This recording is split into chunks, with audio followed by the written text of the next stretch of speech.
Hello, can anyone hear us by any chance? Just to make sure that we have solid connection. Can you hear us? They don't hear anything. Yes, now we can. You can hear us now? I can hear you now. This is Donna. Okay, great. Perfect, thank you. Can you hear me?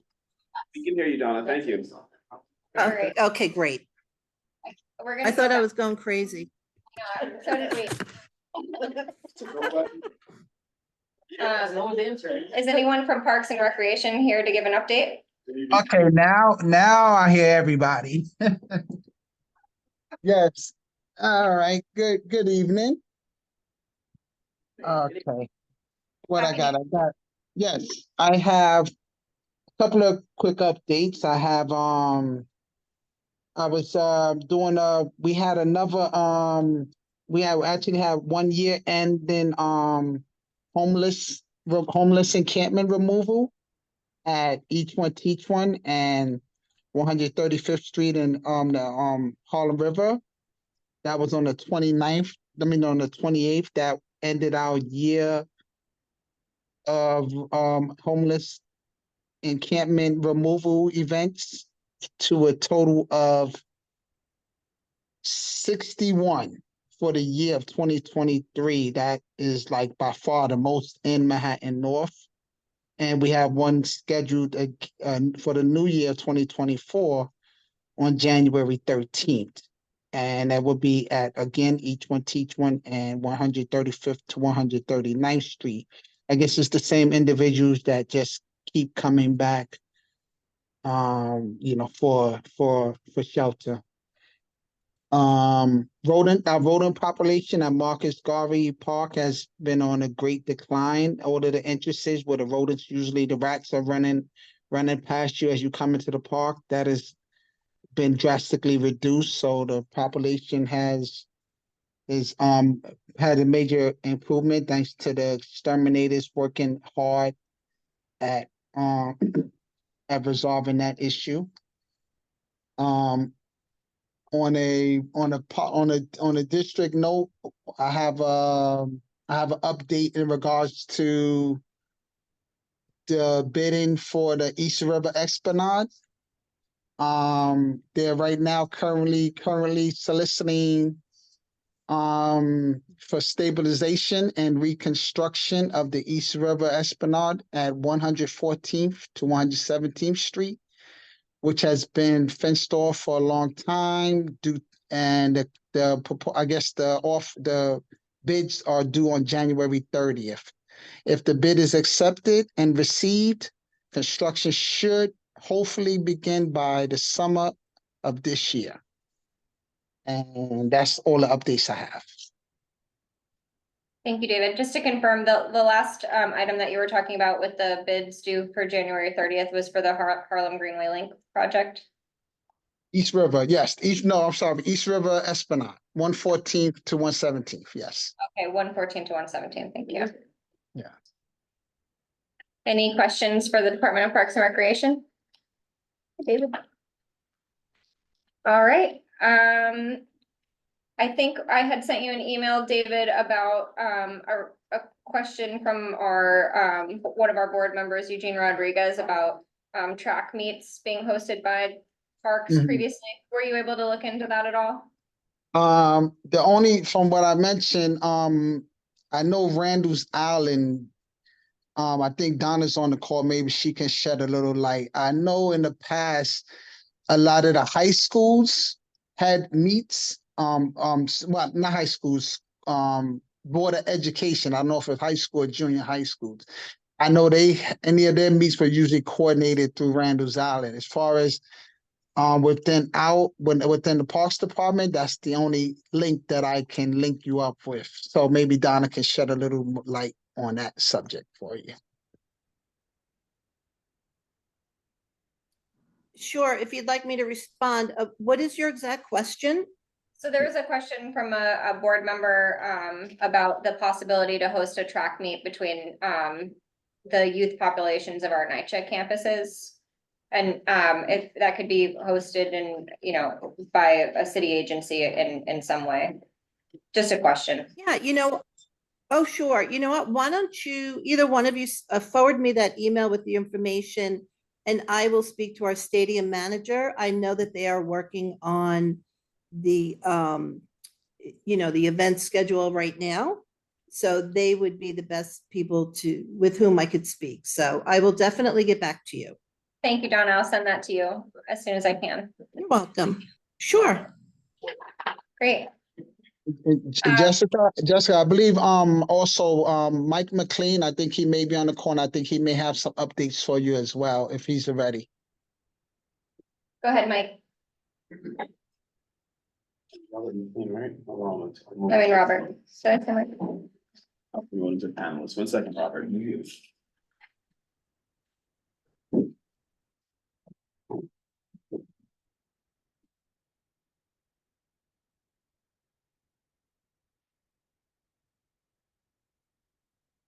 Okay, Jessica, can you hear me now? I can. Thank you so much. Okay. Yeah, I could hear you, but I couldn't get on. Just to let me tell you now. Let's see. He's already talked about the bids. Yeah, the homeless removal. Okay, we had 3 needle kiosks installed at Marcus Garvey. One is on the other side of the Pet Building, and then we have 2 needle kiosks on the Esplanade up towards the Fire Watch Tower. And we're putting a lot of effort in beautifying the Marcus Garvey Park, the upper level, the Acropolis level. We've been pruning back the overgrowth. We're weeding and mowing the area, removing graffiti and removing litter. Also, I think the carpenters have been working also at Marcus Garvey to continue reinforcing the pergola, and they'll be back later this next week. And one more thing, the Mulch Fest starts at Marcus Garvey Saturday on January 7th. All right. Okay, I think between the 2 of us, we got it. Okay, great. And you said, are all 3 needle kiosks at Marcus Garvey? Yeah, there's 3. One at the lower level by the Pep Building, and then there's 2 on the upper level by the Acropolis and the Fire Watch Tower area. Great, thank you. 3 in total. I misheard you there for a moment, so thank you for clarifying. Are there any other questions for Department of Parks and Recreation? What's starting on January 7th? It's the Mulch Fest where they mulch the Christmas trees. All right, thank you both for your updates. Thanks, David. And yes, I also have one more update. Go ahead. The comfort stations at Marcus Garvey, I instructed the supervisors to have it open, the bathrooms over by the ball field from 10 a.m. to 4 p.m. starting tomorrow. So, and Parks Enforcement is aware, so at least we have them on the board as well to make sure there's no illegal activity going on in the bathrooms. So we're gonna have those open tomorrow, more available to the public starting tomorrow. And yeah, I forgot about this. Mulch Fest, this is the last weekend. This is the last weekend of Mulch Fest. So we collected at least over 100 trees already on 120th and Madison.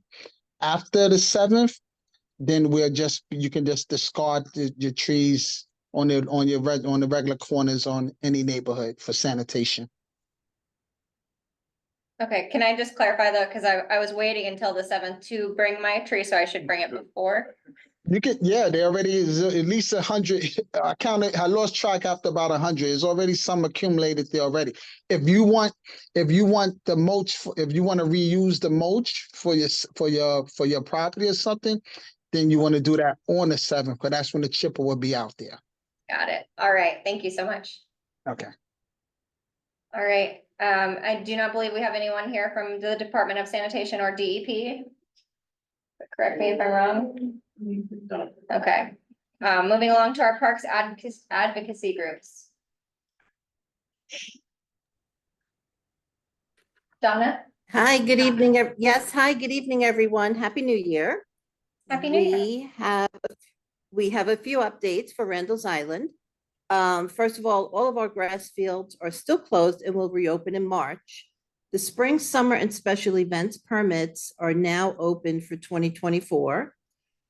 We will also be posting positions for RIPA seasonal positions within the next few weeks. So you can check that out on our website for the latest postings. We also have some programming updates. MLK Day of Service with Repair the World, which will be held on Saturday, January 13th at Icon Stadium. There'll be 2 sessions, 9:30 to 11:30 and 12:30 to 2:30. We will be seeking volunteers with the ability to paint creative signs for our urban farm and other areas on the island, and all supplies will be provided. You need to sign up online. I will put for all of these events, they're all free. And I will put in the chat where you have to go to register for all these different events, okay? The next one we have an urban farm community meeting, which is new. That's going to be held on January 24th from 7 p.m. to 8:30. It's going to be a Zoom meeting. And this is all about joining the farmers for a midwinter chat regarding the farm's mission, 2023 updates, and 2024 goals and activities. We have a winter tree identification program coming up, which will be held on February 10th at 9:30 a.m. You're going to meet at Icon Stadium. And it's really cool because they're going to start on the inside and then they'll take you out through the park and help you identify or train you to identify trees that have already lost their leaves. So that's a pretty cool thing for everyone to come and join us. And we also have Celebrate Black History Month with Randall's Island.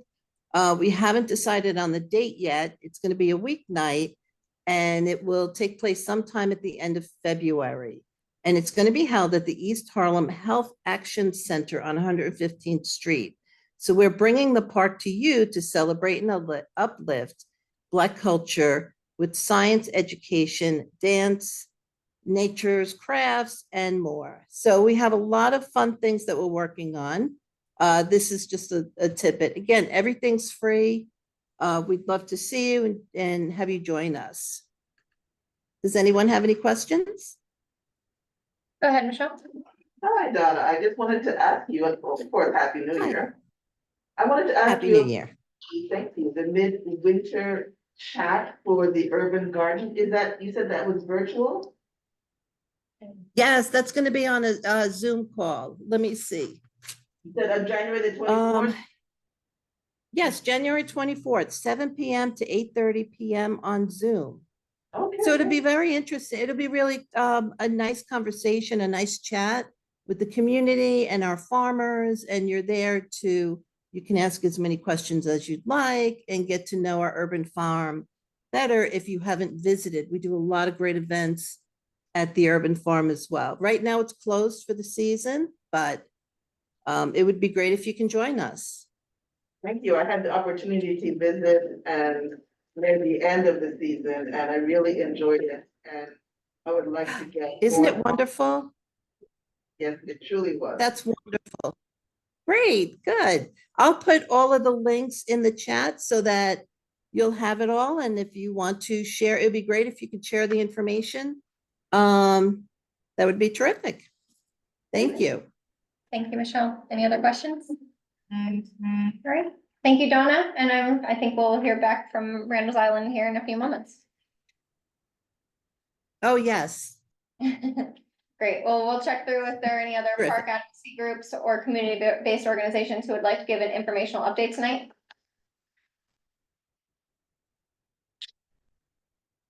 Seeing none, we will move on to our first presentation from Randall's Island Parkland.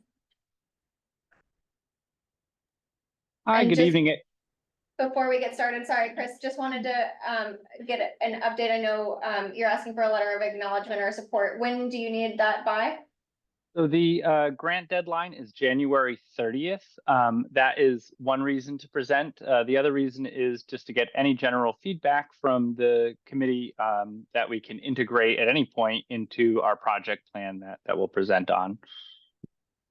Great. All right. So just so the committee knows, in order to meet that deadline, we would have to take a position tonight to get it ratified from full board. But this is something that we've reviewed and approved in the past. So I think hopefully we can see what you have, Chris, and go from there. Absolutely. I do have a presentation. Is it possible to share it? It is. All right. There we go. Can everyone see my screen? Yes. Excellent. So I'm going to talk tonight about implementing the Randall's Island Community Forest Management Plan. This is an opportunity through New York State DEC, the Urban and Community Forestry Grant Program. And this specific opportunity is community forest management in disadvantaged communities. So just a little bit of project background. In 2019, CB11 supported us when we applied for an initial grant, round one, for creating an inventory. That inventory was completed and presented to the board in 2022. We identified over 5,000 trees and had a certified arborist provide us detailed information on the health of each of those trees in the park. We have a new public link. If anyone's interested in seeing that, you can scan the QR code on the screen. And I can leave a link in the chat as well. Building off of that inventory, we put together with Davie Resource Group and Parks Forestry a community forest management plan, which we unveiled to the community board in January of last year. It contains a lot of very valuable information on managing and ensuring resiliency in the forest. And all of this, again, was funded through Department of Environmental Conservation, but with really important and generous support from the community board and our elected officials here in East Harlem. So the grant that we're going for would provide us 3 years of funding. The grant packages are between $10K and $500,000. We're likely going to be going for the higher end of that with the amount of trees that we have and the work to be done. 100% of the project must occur within a disadvantaged community, of which Randall's Island is recognized on 3 different screening tools as being. No matches required for this. It's actually through also federal funding. So this is a unique opportunity. Eligible activities outlined in the plan and in the grant include pruning, tree and stump removal, young tree care, tree planting, including site preparation, invasive species management, and wood utilization. And it needs to be based on the tree inventory that was done by a certified arborist, which it is. The project overview. So we're looking to leverage the work already done with the inventory to provide proactive maintenance, including prioritizing pruning, removal, and new plantings, supporting biodiversity and health, focusing on species diversity and disease management, enhancing community involvement, encouraging volunteer participation in educational events, and implementing our invasive species strategy to help make sure that the forest remains healthy and robust.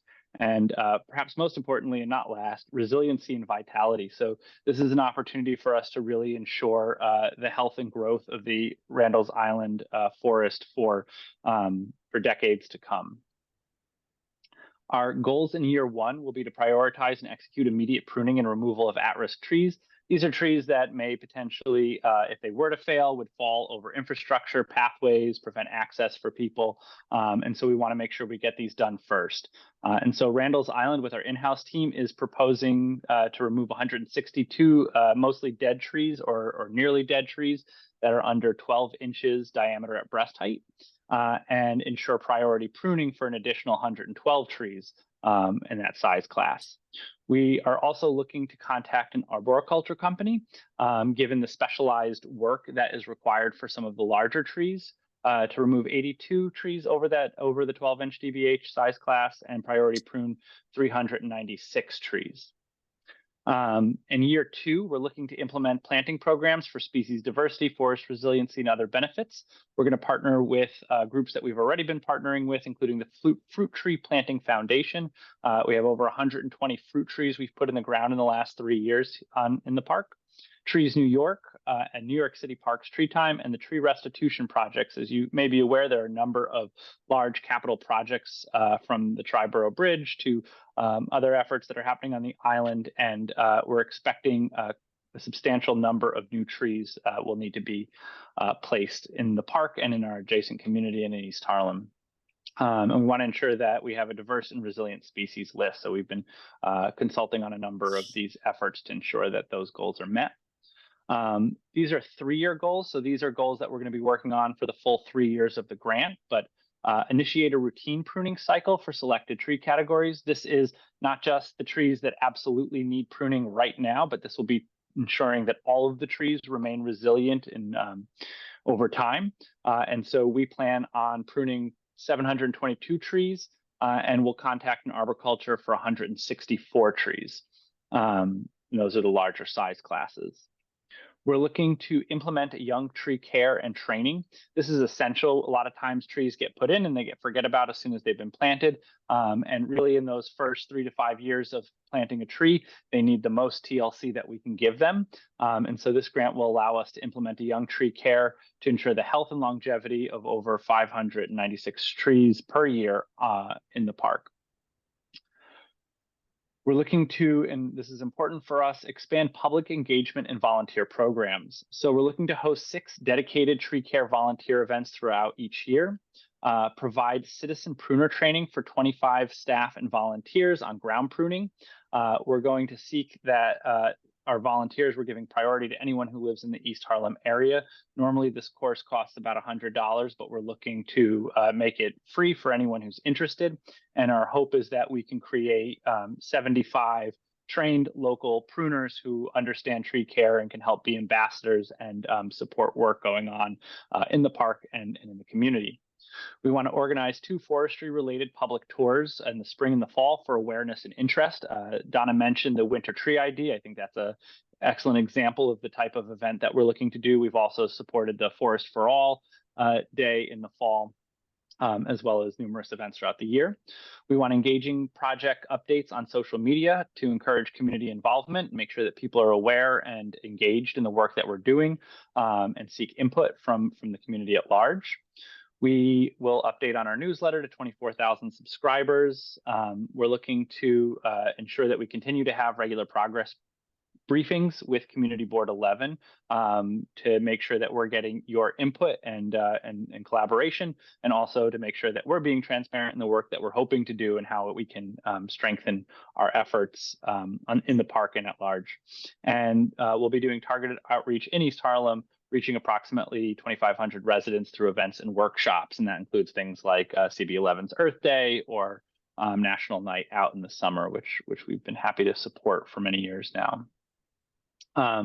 So in summary, we're looking for community engagement to enhance tree care capacity in Community Board 11, canopy expansion, increase the canopy coverage and resiliency in Randall's Island Park, ensuring appropriate tree maintenance, through pruning and removal, tree training, so a total of over 1,700 trees, make sure that they're set up to have long lives in the park and in the community, develop 75 local certified citizen pruners, at a net gain of over 300 new trees on Randall's Island. And then at that point, we believe we will have the capacity to begin supporting additional tree plantings elsewhere outside of the park, and that would be localized in CB11 in the East Harlem community. And that's something that we're really excited about, hopefully being able to ramp up to and expand our capacity on. So with that, I'd like to say thank you for your time and squeezing me in today. And if you have any questions, I'd love to answer them. Thank you, Chris. Before we get into questions, just thinking about our overall goals for the neighborhood. A lot of the concerns that you bring up are realities for the interior of our neighborhood as well, specifically the young tree care. I know that this grant is related probably to the fabric of East Harlem as a whole.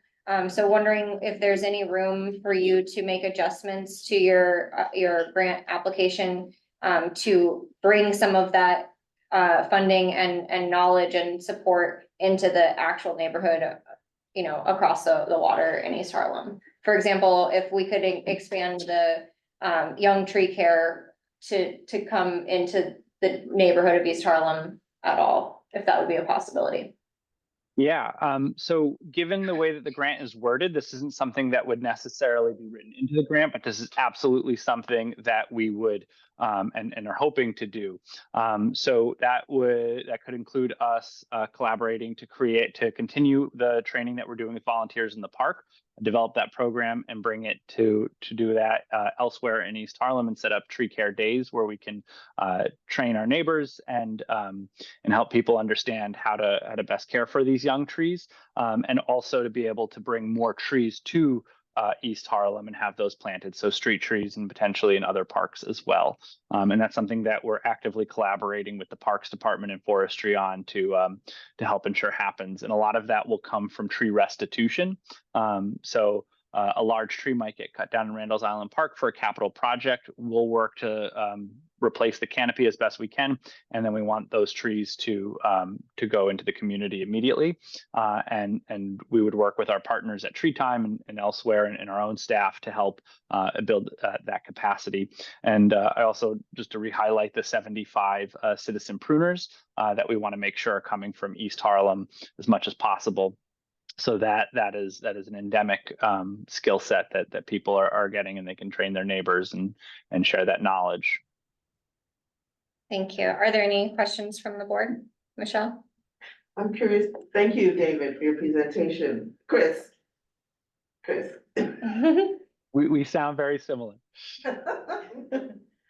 I'm curious to find out what will happen to the 162 trees that are already destined to be removed.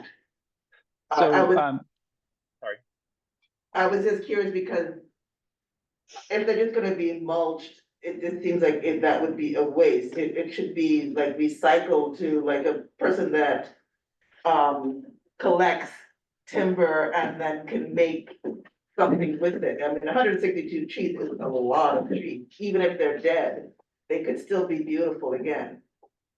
I absolutely agree with that. A couple of the arboriculture companies that we've been in touch with to get grants, to get quotes from them, have mentioned the potential of maybe milling some of the larger trees and turning it into useful lumber.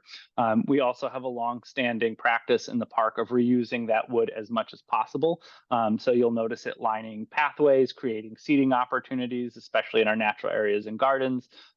We have one area along the water's edge garden that I love is called the Stumpery. And so some of those decayed old logs, they've turned into planting beds that have sort of unique floral features to them. And that's absolutely something that I would write into the project description, and I think is a great priority to have, and something that really honors the life and the gifts that these trees have given us in their growth cycles. So thank you. And I will make sure that gets written in. Thank you. Are there any other questions? I just wanted to add Go ahead. a short one to it. I'm glad that you're going to be adding fruit trees. I'm glad that you're going to be adding fruit trees, because a lot of the trees that are usually planted in our city are male and pollen is everywhere. When these fruit trees are fully ripened, what will happen to all this fruit? So that's a good question.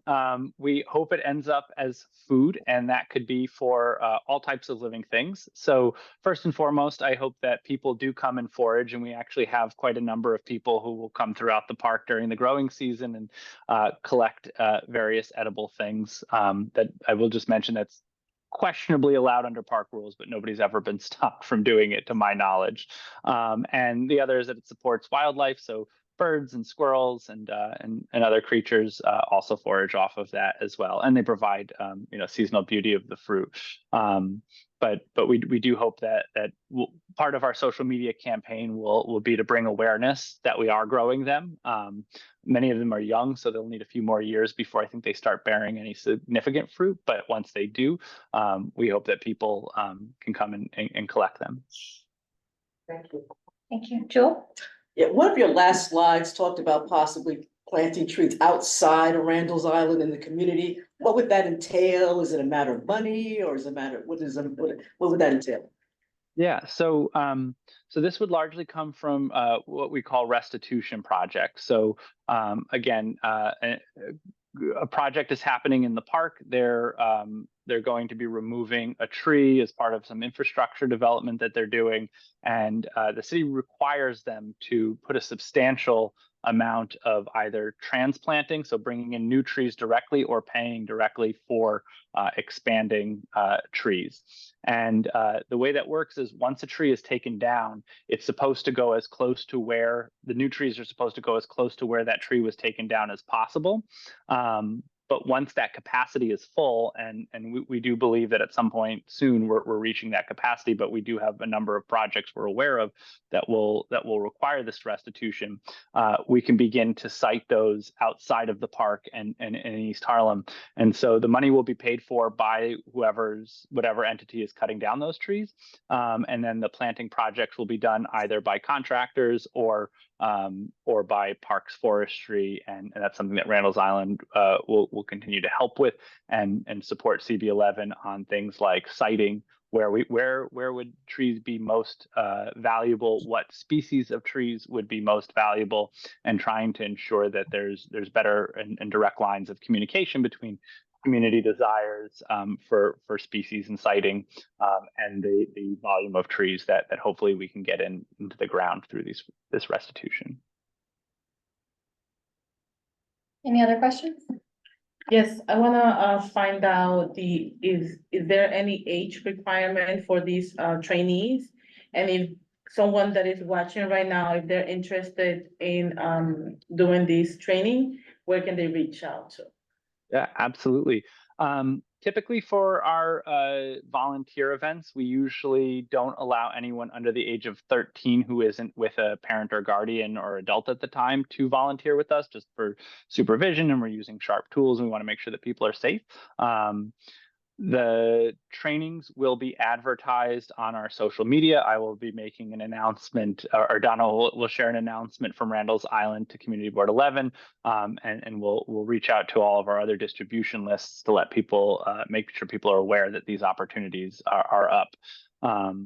And in addition to the trainings, the volunteer events are also great ways to get students involved. So we hope to continue working with local middle and high schools on days like Arbor Day to do tree plantings and tree care. So putting mulch rings around our trees and helping us restake them so they grow upright. And those would be opportunities, again, for sort of like 12 and up based on middle school ages. Thank you. Make a motion for a letter to provide a letter of support. Second. All right, we have a motion to provide a letter of support for the Randall's Island. Do you? Okay, Randall's Island Park Alliance grant opportunity for community forest management. What is it called? Community Forest Management Initiative. And motion was made by Joel Jones and seconded by Rosa Diaz. All in favor? Aye. Any opposed? Any abstentions? The motion passes unanimously. Thank you so much, Chris, and we look forward to working with you and how we can, integrate this into the work that we're doing in the neighborhood in East Harlem, and look forward to your help again. I think there's been a lot of assistance over the years from Randall's Island on grant applications that the community board and the rest of the community can benefit from. So thank you for that partnership, and thank you for presenting today. Thank you all. We're really excited about this opportunity and think it can be really catalytic for tree canopy in our community. Thank you. Great. Thank you. Have a good night. All right, the next presentation was originally going to be the Climate Strong Communities grant application from the Mayor's Office of Climate and Environmental Justice. I had a call with them yesterday. Instead of coming to the community board, they would like to do a site walk of 106th Street, which was, as you might remember, one of the locations from the vision plan for Resilient East Harlem, one of the corridors that could be explored for water retention, since it's one of the widest, and a good opportunity for that. Was a statement of district needs request that we had for the study feasibility of that area. And this grant has 3 parts to it. Some parts involving the mirror, some parts involving the circulation of water out of our neighborhood and out of a CB10 as well. And then funding specifically for the study of that corridor. So they wanted to for transparency to speak more candidly with us on a site visit. And I'm exploring with Xavier and Angel if it's possible to provide a letter of support based on our previous positions. So we'll see if that's possible. If not, no big deal. They're gonna apply for the grant anyways, and they've thankfully been able to progress pretty far with that. So, but we'll be in touch about opportunity for an in-person site walk of 106th Street with the Mayor's Office of Climate and Environmental Justice. Any questions on that? Is it gonna be maybe on the weekend, in the late afternoon? I think. They're a weekday item. They're a weekday, yes, they're. I think it would probably be on a weekday, but it looks like we were planning for end of January, beginning of February. So we'll get, It's hard to say exactly. yeah, well, we'll circulate some date options and see, you know, maybe we'll do more than one so that more people have a chance to attend. Or maybe we can meet together after, like the people who are able to make it when they're there and then just like. Yeah, can present back at February's meeting or something. That would be great. Okay, perfect. All right, well, then our next presentation, hello, is Annie from WeAct. Hi, everyone. Thank you for being here in person. Yeah, sorry, I rolled right in. Oh, no, just in time. Do you want to sit or? Yeah, I can sit. Sure, my You bag. don't have to, but you can. Whatever you feel. Whatever you want. And we have a wonderful Jewel. It was actually gonna kick us off. Great. Just because Jewel was a really integral role in, kind of oh, no, okay, so I'm so sorry, I sent updated slides that were just a lot shorter, so I don't know. Oh, no, this is zooming. Oh, okay. That's it. Just so Um, you can actually see. But actually, this might not be the, I know you did send data, right? Just not the one. Is this the one, like, the line? No, it has one filter on it. yeah, Oh, yeah, it says media. That one's not sharing your screen. Oh, yeah, there we go. So, yeah, No. I think Is it it's, that it green, might that be blue a, link? yeah, it might have connected as a Google, Yeah, that. doc, because it was too big. Much Hey. But yeah. There's Joel. I was gonna say, that was a That's joke. not me. It's my doppelganger, my doppelganger. I have several doppelgangers. I feel like you. No, but I should stop, I want to start. Well, I can just introduce WeAct. We're, I mean, I'm sure some folks have interacted with WeAct over the many years that we've been around, but we're a community-based organization founded by Peggy Shepherd. We've been fighting for environmental justice in northern Manhattan. While we were founded on the west side, we care deeply and love East Harlem and want to respect and support the work that's being done here around climate resilience and adaptation. And my name is Annie. I'm the Climate Justice Campaign Manager at WeAct. So I do a lot of their climate justice policy work and their land use work. So that is part of the reason that I'm here talking to you today. And yeah, I'm gonna have, well, I can just say quickly, some of the things that we do, we are a leader in participatory research. So getting the community actually involved in research, air monitoring is a big thing that we do. We've done a lot of community charrettes, visioning plans, which is something that Jules is about to talk about. We also do city, state, and federal advocacy for different laws and legislation that are protecting frontline communities and strengthening and reinforcing a just transition away from fossil fuels. We do education and training, a lot about political education as well as environmental justice and organizing. We have a really active and wonderful membership base that is, you know, localized in the northern Manhattan, north of 96th Street, but really spread. We have folks from Brooklyn, the Bronx, people have moved out and stayed connected. So that's a little bit about WeAct. Okay, my part. So, so I've been a member of WeAct for many, many years now, many years. And in 2017 in particular. That's me in that picture. And you know, just, yeah, well, yeah, so you about this community visionings plan and there were these sessions that took place. Yeah, you were heavily involved in it.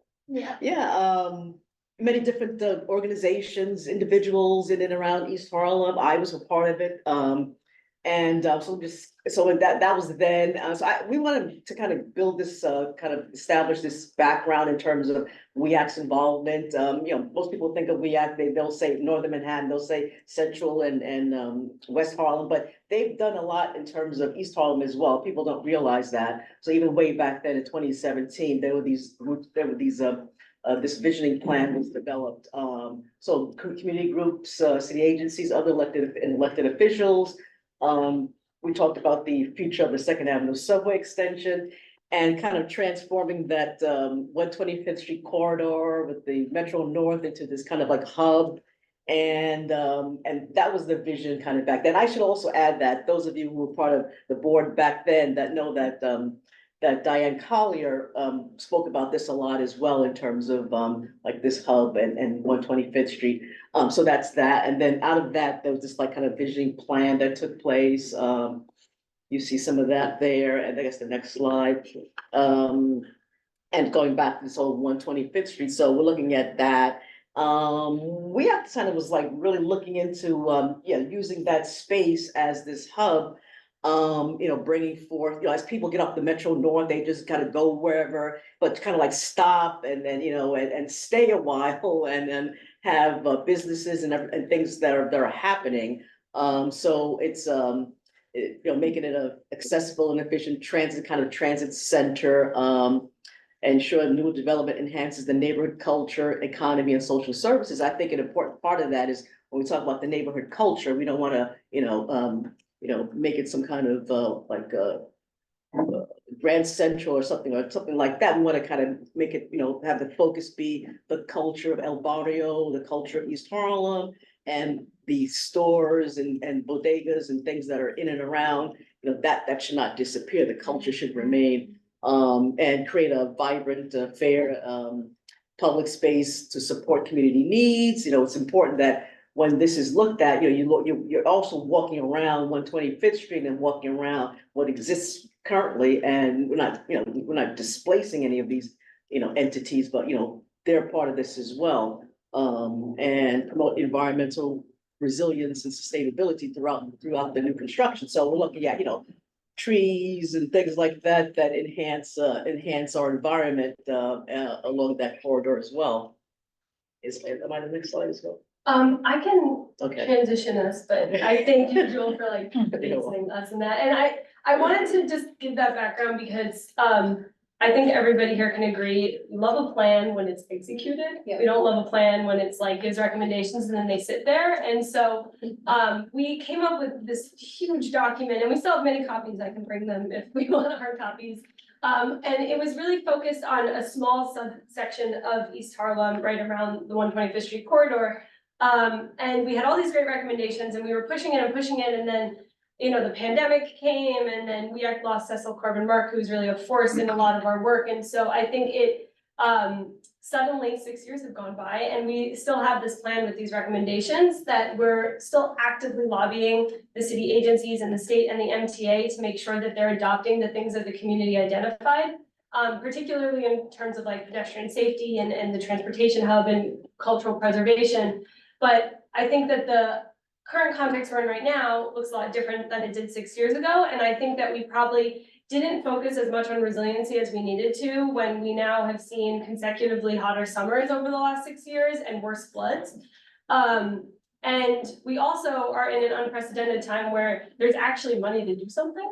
There's state bond act funding, there's infrastructure funding, there's IRA, Inflation Reduction Act funding from the federal government. And so we want to do more for East Harlem and the resiliency front, and just, doing a little bit of, you all have seen this, I'm sure, a million times, but the city council, has done a surface temperature scan of the city and found East Harlem is at, on average, 8 degrees hotter than the rest of the city. And East Harlem is one of the worst, is one of the most vulnerable areas for flooding in Manhattan. Yet when you look at this map, the little green dots are green infrastructure projects by DEP, the Department of Environmental Protection. And despite the risk that we see, East Harlem is not receiving the type of green infrastructure projects it needs. MOCEJ's project is an exciting prospect that, I'm interested to hear what you all think, but, by and large, East Harlem has been overlooked. So this has kind of led us into thinking up through, and if we go to the next slide. That's so interesting because East Harlem was originally swamp. Yeah. Swamp. Like a medium. Yes. Yeah, no, that was interesting. I didn't realize We're going back to the swamp. that. But yeah, so we wanted to take all of the recommendations that we've been pushing from this community visioning plan, but then bolster them with some additional resiliency ideas. And I also want to recognize, I come from an organizing background, a community-based, like, community planning background, and so I don't like the idea of coming up with resiliency ideas and just saying, let's do it. So what we're kind of feeling is if the idea is not in the community visioning plan that went through a really extensive community process, we want to make sure we're doing our due diligence and talking to all of the entities that like should and do need to have a say about potentially new ideas that we want to kind of package to the city. And this is also, I want to emphasize, an opportunity for like give and take. So like if you all have resiliency ideas that you're really wanting some force behind, like we are interested in being a support for that.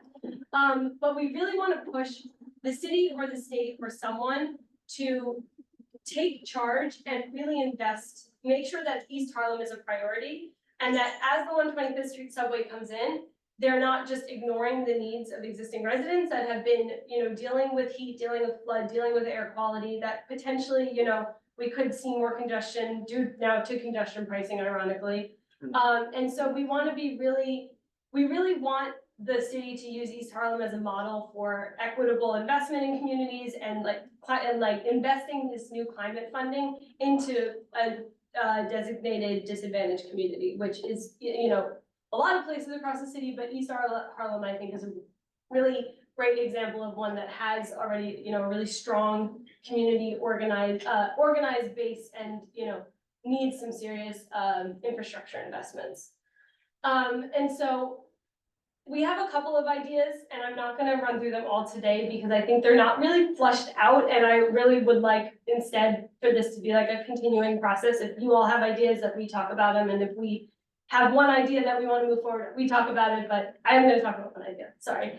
I think though that the recommendations that we are adding to the visioning plan we made in 2017 are really focused on increasing the resiliency of East Harlem through green infrastructure, as well as the waterfront. Because at the time in 2017, the waterfront was starting to be a conversation, but now it's like East Harlem's waterfront is getting a facelift, and we want to make sure on our end that it's what the community has been asking for. And I want to highlight down here, I think that with any major investment in any community, there's a risk that it's going to lead to higher land value and displacement of those longtime residents. And so we feel very strongly that we want to do these in partnership, and we want to be very mindful of like what new projects or investments can do to existing residents, especially in New York has very poor tenant protection. So like people are at risk of displacement all the time. And so we want to like be mindful of that. And a big reason we have been pushing for other like housing policy stuff, but I think also open to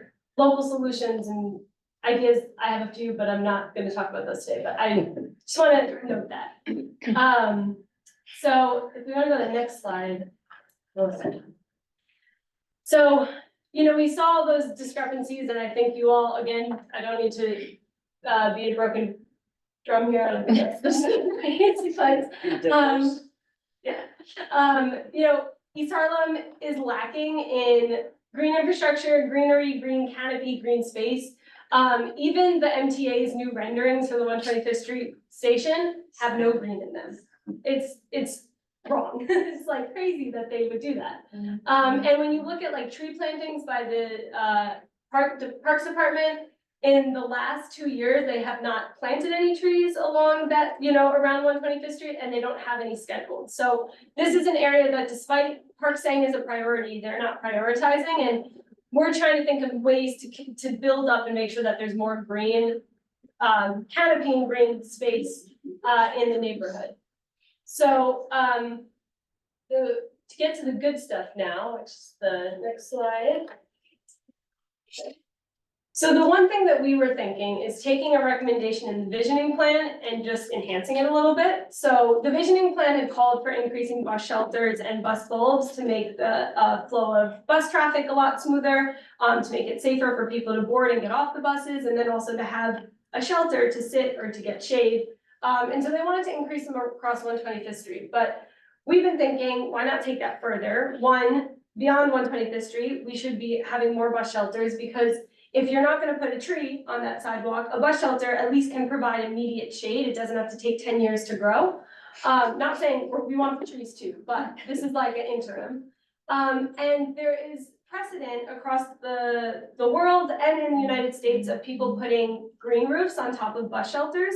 It's a big thing that's happening in Japan, in the United Kingdom, in the Netherlands, and even in the United States, there's been a ton of different small projects. Buffalo actually did a small pilot, and Boston did a pilot that I'll talk about in a little bit that we've really been looking at as like a model to understand, you know, how this could work. But we want to push basically DOT to retrofit existing bus shelters in East Harlem with green roofs, and then also add any new bus shelters that are added to also include green roofs. And even though it's small and seemingly not that big of a deal, they have a pretty significant impact. You know, per square foot, they can store about 20 gallons of water. So I forget, and I apologize, I should look this up, but I think it's like 12 square feet or something per bus shelter. So it can annually can actually deter a decent amount of stormwater runoff. It also, I don't know about you, but if you've sat in the bus shelters that have the clear roofs now during the summer, they feel like a hot box that you're cooking in. Those can actually have proven to keep the benches below them cooler, or the waiting area below cooler. And they've been proven to help improve air quality, especially PM 2.5, which East Harlem has a higher amount than the rest of than most of the city. So if you go to the next slide, which is almost my last one. But question, where did the water overflow from that? Yeah, good question. So actually, if you go to the next slide, it shows the breakdown of how you typically build a green roof. So this would be like any other green roof that would go on a building, but it's be in a bus shelter. There's actually 8 layers between the plant and the base. So if it was like an intense, crazy storm, there would be some runoff onto the sides, but for the most part, these can actually hold a ton of water. Which is why there needs to be some like engineering work to make sure that the existing bus shelters can be retrofitted for them. I don't think that's a good idea. What happens in the snow? What happens in the 0 degrees, negative Let her 50 finish degrees? and then we'll do Oh, questions at the sorry. end. That's okay, that's fine. So the reason that I feel very excited and confident about this idea is the city of Boston did this pilot, as I mentioned, about 7 years ago now. They implemented 11 green roof bus shelters across the corridor. It was really great. They did it with like their version of summer youth, and those students actually then in their high schools managed the green roofs throughout the year. They did all of their green roofs with this plant called sedum, which is native to New York. And it's a really hardy succulent. So once it's rooted, you essentially don't need to do any maintenance. They basically said the only maintenance they would do is to pick out seeds or plants from seeds that birds dropped and then started growing. But the sedum itself, once it's good, it's good. And it can absorb as much water as it gets, but it also doesn't need water for very long periods of time. And it cost about $5,000 per unit. They retrofitted existing bus shelters, and they actually have the same contractor, JCD, for their bus shelters that we use, and I believe the same exact bus shelters.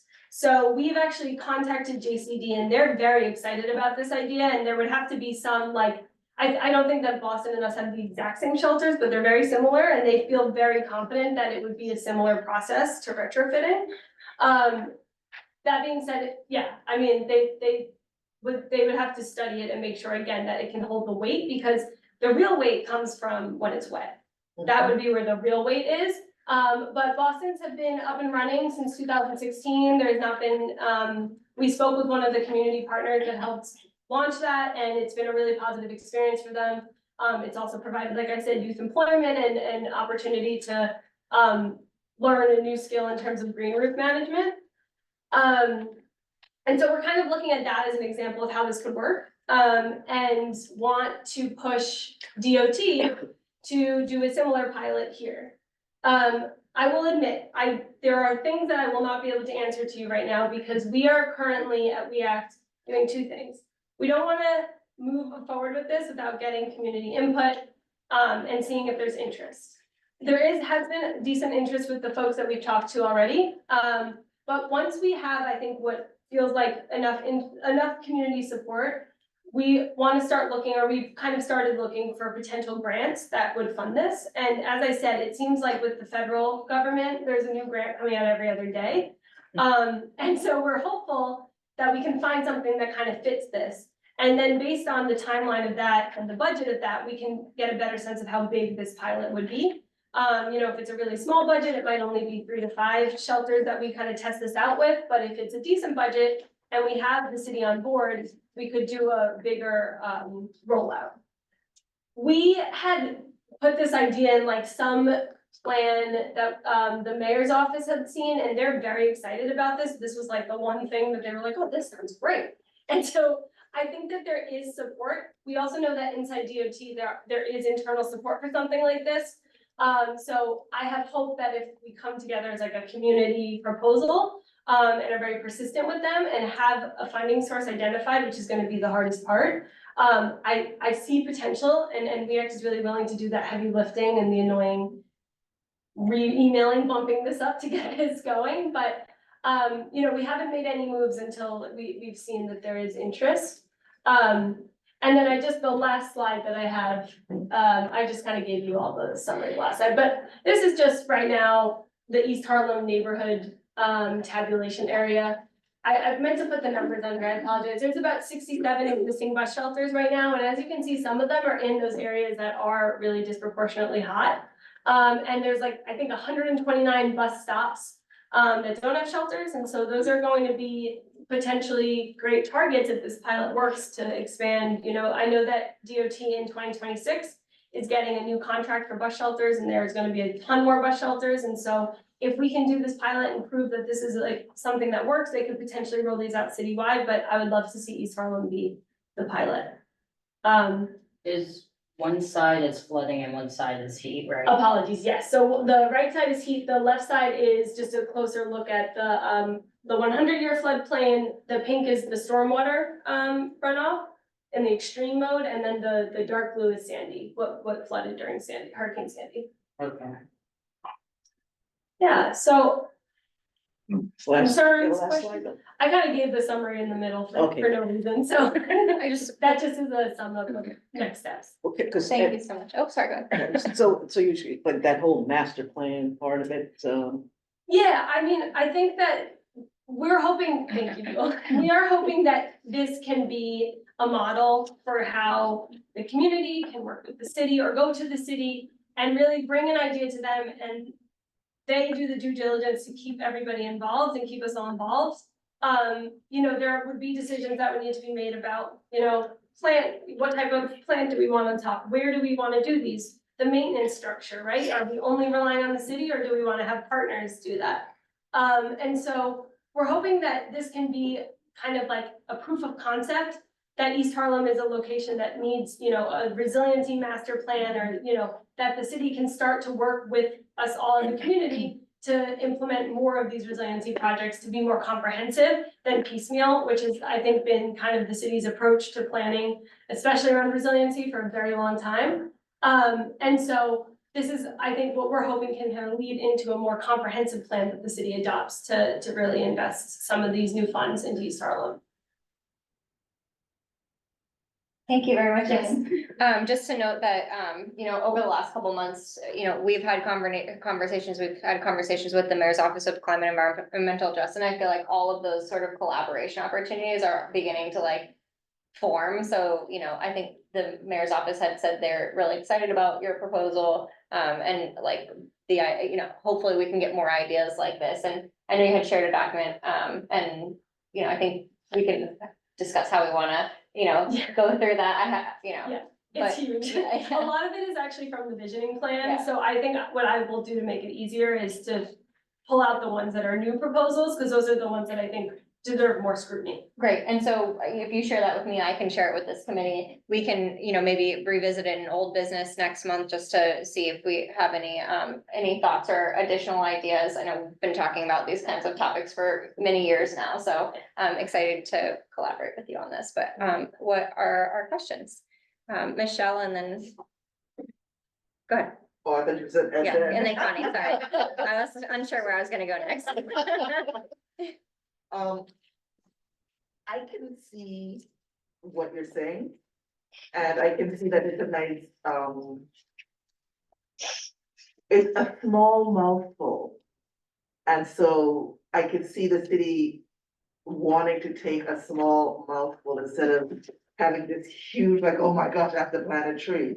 And have a small, here's a bus stop, you put something on top, boom, done. And a lot of the times when I would pass, and I'm waiting at a bus, and it's freezing on 125th Street, and the bus doesn't show for 20 minutes, being in a shelter would be really nice, especially right now.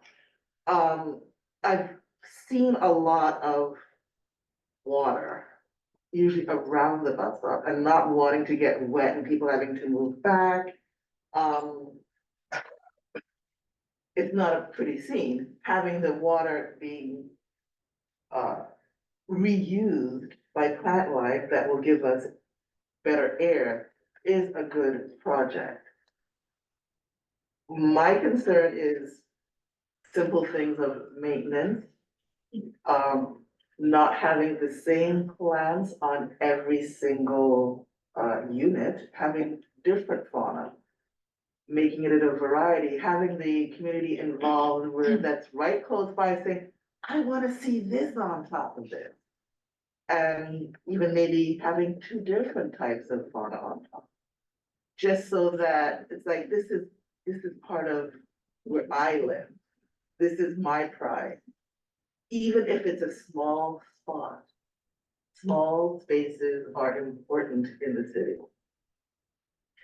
I like that this city is excited about putting up more bus stops. What's your question? Like, oh, sorry. She must have created a thought now. You guys should walk We the can transport. come in. No, I was just really excited about it, and I wanted to be part of it. Great, thank you, I Michelle. forgot the question. Okay, Connie, and then Russell, did you have your hand up? No. Okay, Connie? So visioning is, ongoing, happening all the time, and similar studies are happening simultaneously by different groups and looking at different areas. So whether it was the Harlem River Greenway or there's visioning sessions that are happening. We've had visioning sessions for under the elevated train going all the way downtown. We keep putting in these lines of demarcation rather than grouping all these things together. And I look at this presentation and the first thing I see is that we stop at Madison Avenue. East Harlem does not stop at Madison Avenue, and probably the busiest intersection along that corridor. And the most likely people going to be coming into use the new train station are coming from the west side. So not extending to Fifth Avenue, I think, is a huge mistake. And I think I see this mistake happening over and over. We're losing an opportunity for engaging a whole other group of elected officials who actually represent parts of East Harlem who are never in the conversation, whether it's the rezoning plan or anything along those lines.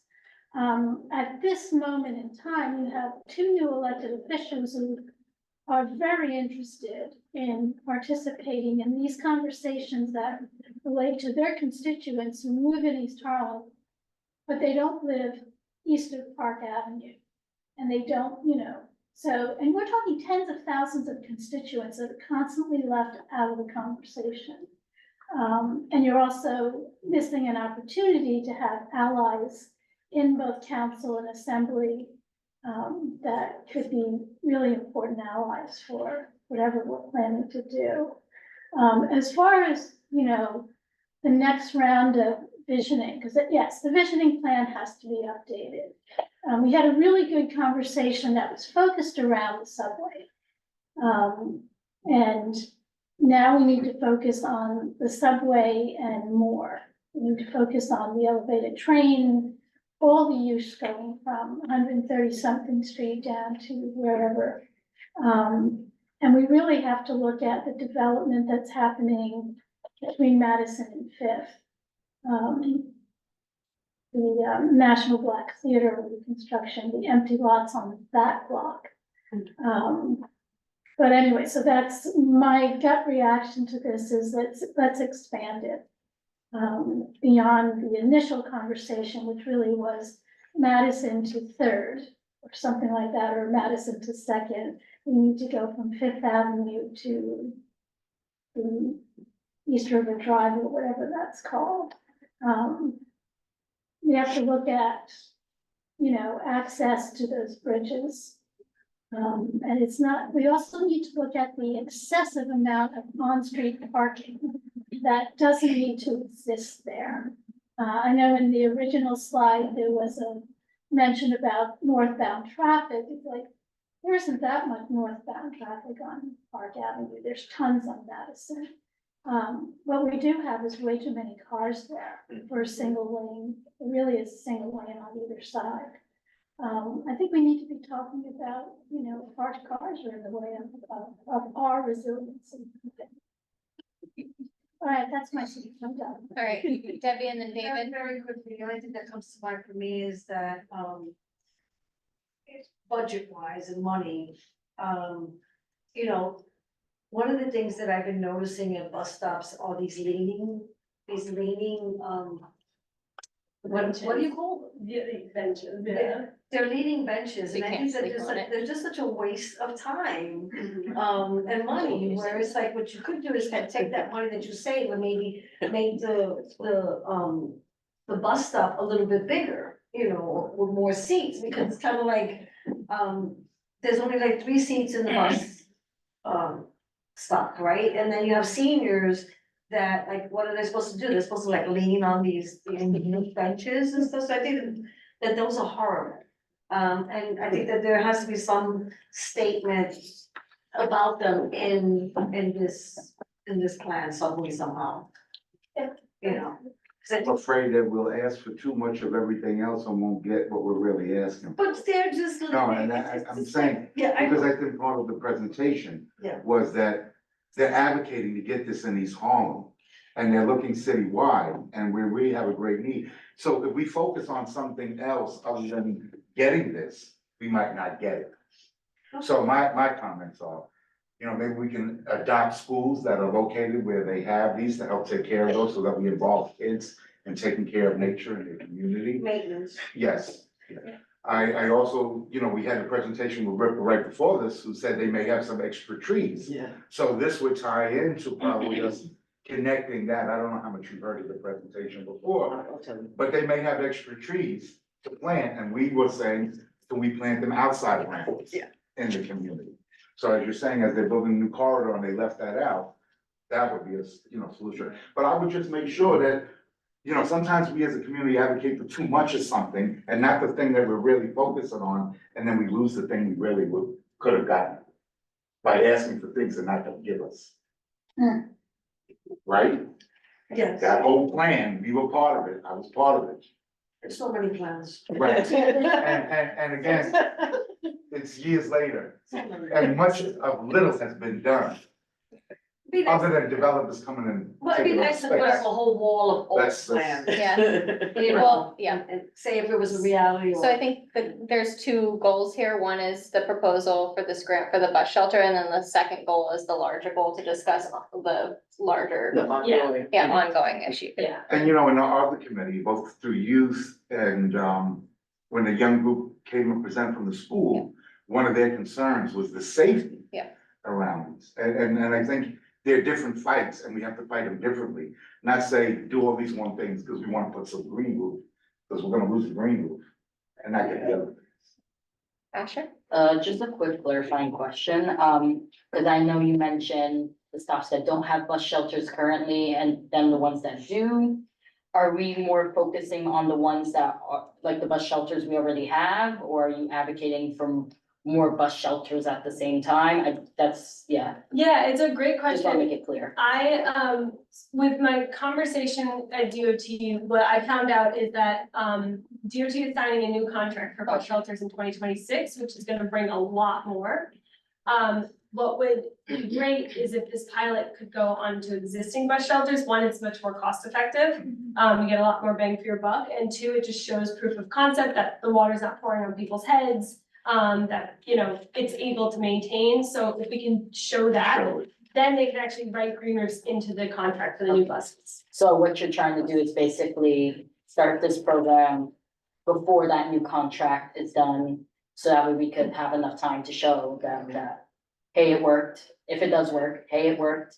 Could you add this to the, okay, That's right. Great. And do you have any insight on when that contract would be signed? 2026. I don't know when. So that's a year or two after Yeah. that, Yeah. so we're still talking about 5 years out, possibly before Possibly, things. but are we built. could do the pilot. Right, here. in the Now. next 2 years. Right. Any other, And show. Michelle? I make a motion. Oh, wait. So normally I know we just voted on something, that was, is there a need to, a deadline? Yeah, well, so I was gonna say, I feel like I maybe am a little early, but what we are hoping is when we need to go and fight to get DOT to say yes to this, which I have maybe naive confidence in, and then once we have a grant, that's when it would be really fantastic to have a letter All of right, so support. then we can do on. Oh, so we're. Yes, Yeah. So do we, there's a whole proposal here that, I can circulate to the committee. It was circulated, right? Yes. Oh, Yeah. Yeah, I was wondering if the original slide was in the email, correct? Okay. I mean, we generally take a month, right? I'll repost this Yeah, on our website. There's no rush on their part. Right. I apologize to you because I've made like Right. 7 versions of similar slides. But I don't think that really, do we need to wait a month? Would you all like some time to review the proposal and vote next month, or do we feel? I kind of would just to see the full proposal that was originally. Yep. Cause she spoke about one. Great, and that way we stick to our process, I think that's a good idea. So what we can do is if everyone could take a look at the proposal, let us know if there are any, questions, in the next week or so, we can get those over to Kenny. And then, if there are any, adjustments or things that we need to make, but we'll, start writing a letter of support. If that's where we wanna go with this over the course of this next month and vote on it at the next meeting, does that work? Yeah, so I take back. Oh, I almost went there, so. We'll take it. I am very enthusiastic about, I mean, I see so much ridiculous amounts of water everywhere, It's just usually by the bus stop. It's just, hot, you're better off standing outside the shop. Yeah, all right, and I think just, the climate and community master plan, I think that to your point, there are so many plans and there's so little follow through, and I just want to say here that I think WeAct is really committed to, you all have jobs and this is something that you're doing for your community, and like we can kind of be that hound at the city, at the state to help do some of these projects. So I just want to say like we are an open partner. And like as many ideas as we might have that we come to you with, if you all have things that you're like getting stuck on, we want to be helpful because East Harlem definitely deserves to get, more of the funding that's available than, it may, if it's just up to the city deciding. And you have a lot of staff and even But we like, know that even like, WEAC is one of the even good looking for guys, more you staff. know? I know that we know that WEAC is one of the good. Oh, yeah, exactly, yeah, That's true. we appreciate your partnership, yeah, I know. Yeah, they're actually looking for. Also in contact with, MTA. Like loosely, they invited us to some of the Second Avenue subway Oh, yeah. events, the same, I think, that you all, but, yeah, we were pretty disappointed when their renderings had no green infrastructure, so.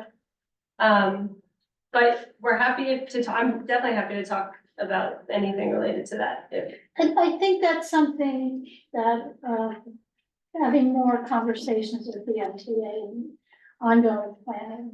Yeah. I mean, the fact that there's only an entrance on the east side of Park Avenue is ridiculous. And any opportunity for another partner to help advocate for what we actually need. You're saying outside of that Second Avenue subway task force that CB11 already has? Cause they have. Yeah. You're saying Yeah, outside of that or in addition to that order? I think in addition. I just think in addition to Okay. that, because we're not getting what we need at MTA and we need partners to help us do that. We were pushing very hard for a connection, an underground connection, very hard, and they shut us down. I say keep advocating for it, but then at the same time, pick and choose your battles. Yeah. Yeah. And I'm gonna go to Michelle, she has her hand raised. I just am curious about, and this is a little bit off topic, you had brought it up a little bit there about the congestion pricing and what it's going to do to our neighborhood when it comes to basically a parking lot of people depositing their vehicles and then heading down. has React taken any sort of initiative of how that could be lessened in our neighborhood?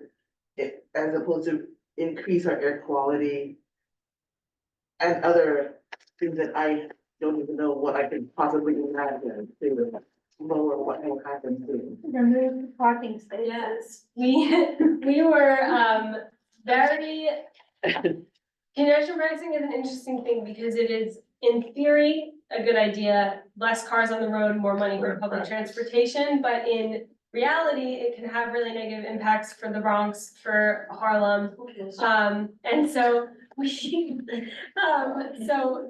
we were very, we support but kind of, I think, and what we really wanted them to do is make very strong,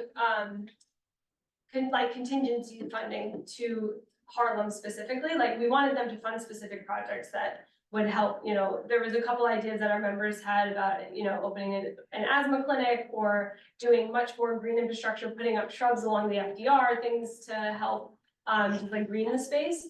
And so I would say that MTA is listening. The one thing that I'm very excited that we're doing is in partnership with the South Bronx Unite, we got a small grant to do air monitoring. So we're actively air monitoring. We started this summer outside and in the Bronx as well. And we're doing it before, and then we're doing it once congestion pricing is implemented. So if the MTA tries to say there's no difference, we will actually have data that shows them that there is. And I think that gives us a lot more leverage to really force them to invest the money into the communities that are being impacted by it, in a not good way, which is what they have said that they would do. And so I add that you guys have a transportation working group that's heavily involved with looking at the Second Avenue subway as among other things as well. Yeah, and congestion pricing is a big Right. topic of conversation for members. Great. So thank you everyone for your comments and feedback. We'll continue this discussion next month. If you will just send me sort of that updated document, I'll distribute it to the committee and we'll get things rolling for next month. Yeah. And no need to show up in person next month if you don't have time, like, we're grateful to have you if you can make it, but be happy to join on virtually, or if you can at all, that's fine as well. So thank you so much for being here. Thank you for coming in person. They will welcome you in person. Okay, I want to get us out of here on a good note, on a quick note. Well, so before we break on old business, was just so refreshed on these two items. So last month we had discussed that people would think about some interactive programming ideas for Earth Day. Just as an update, I have not yet heard back from them. I will follow up. And then I do want to raise an idea, which is what if we, instead of having an Earth Day conference, have an Earth Day fair and have it just be out on the patio and it just be a collection of booths, and maybe people can have opportunities to present to each other. Yeah, something like I that. can bring sound so we can do that. Yeah, Yeah. but just to reduce. We discussed that at the last meeting. Okay. I suggested doing a fair rather Yeah. than others, and More David activities. suggested doing it all outside. It's a little bit lower pressure too. With And it the, changes it up, you Yeah. know, you It's still more invite the same people. interactive. yeah, exactly. Asha? And if we have the sound system, it could be like, maybe like people could sign up for slots to do like a quick, like 5-minute little thing on the microphone, call it there. Yeah, But take like little breaks in between, like maybe someone talks for 5 minutes and there's like a 5-10 minute break. then yeah, But like a sign up, so that way it's like a first come, first serve thing. yeah. I think that's fair if it's first come, first serve. And if it rains. Okay, not that I'm Definitely doing biting, it. not that I'm biting, but that's one of the things that we had thought about doing for Earth Day at, our park, was to close the street and have like an Earth Day fair, so. You wanna close with that? No, I'm just saying, like vendors and sustain, just like have stuff, all things Earth. Yeah. So that's so fun. Okay. Well, sorry if not to present it like a new idea that we haven't talked about. but- No, I think it's great. I think it's great. I think it's less pressure, and like you said, It's more fun, and we all like to be outside Interactive. anyways. And people can come and go, like, Yeah, And you might get public walking by. Exactly. yeah. yeah. People don't feel pressured to necessarily sit through a 5-hour presentation thing. Right. It's like, hey, there's this fair. so pass, Yeah. pass through, pick Well, up. Top and Well, go. we don't wanna make it nonchalant, we want you to- But I mean, usually just when people like pass by and they see a fair, they'll stop for a little. Exactly, yeah. If they have time and. Rosa? What about having, plants to give away? You know, like little cups of plants or seeds to Yeah. give away for Bombs. people, Well, something. we have a lot of partners like Exactly. New Yorkers for Parks and the New York Tree people, Randall's Island. I feel like if that was something we wanted to do, I think we could, start working towards that now. Is that something Yeah, you'd want ahead? I would love to have a tomato little tree in my house. Oh, me too. My thing is, if we did something like that, maybe have like a little pot decorating thing. Oh, Like, even better. Oh. like just something interactive to bring Those back the little interaction. hats that you plant a Yeah. seed or a seedling. You can get those from like $5. It's pretty cheap. Or bring the kids to decorate it. Yep. So you'll, do you wanna, maybe just, we can talk and see who we Yeah. might wanna reach out to and, Yeah. okay, great. I still think that we should have the space Inside reserve, just in case. because if poor, Yeah, There's no, Plan we need B, to have plan B. okay. Plan B.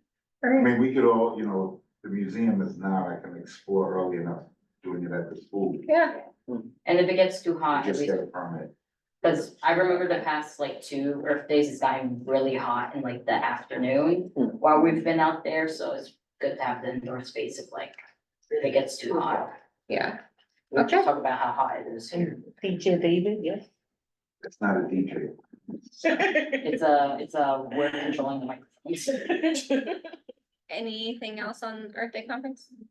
Or fair? No, Earth we Day have to fair? pick a day. Yeah, It's it's up to the crazy museum, holidays. basically, and if they say they're not able to do it, then I We'll think work we with- should, with the yeah. School, okay.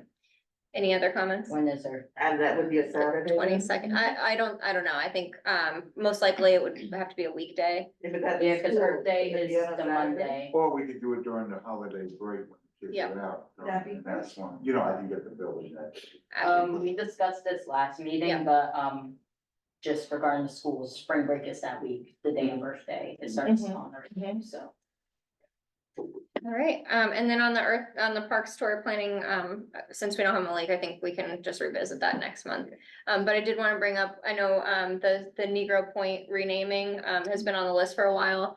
I'm gonna follow up with Rob Schneider, the guy who presented or spoke at one of our meetings a couple months ago. There's still no like real deadline on that, but I don't want to forget about it. So, I'll see if I can get, more help from him, but in the meantime, we have resources, and if y'all could take this next month to explore those and see if we might have some conversations next month, and then maybe the month after that, we can take a vote. Does that feel right? Yeah. I felt like they were dumping that project on us because they didn't want to take the time to come up with the name. Yeah, They didn't want to take responsibility for it. well, we're just one of many contributors who have a say and have a voice in that, but Regarding that point, they were actually, I think the DSNY acknowledges it as a Scylla or Silas point or something like that. So the point of them reaching out to us is before they finalize, making that the official federal name, reaching out to the community and saying, do you have any suggestions as opposed to Scylla's or Silas Point? was If it there's any Tanaka's point? Tencanas. Oh, Tencanas. Tencanas, yes, Okay. but Scylla's or Silas Point is also listed somewhere in their directory or something like that, so they're reaching out Close a to. whole lot of things. Right, so they're reaching out to the locals to say, hey, if you have a suggestion, put it in and that'll be an opportunity, so.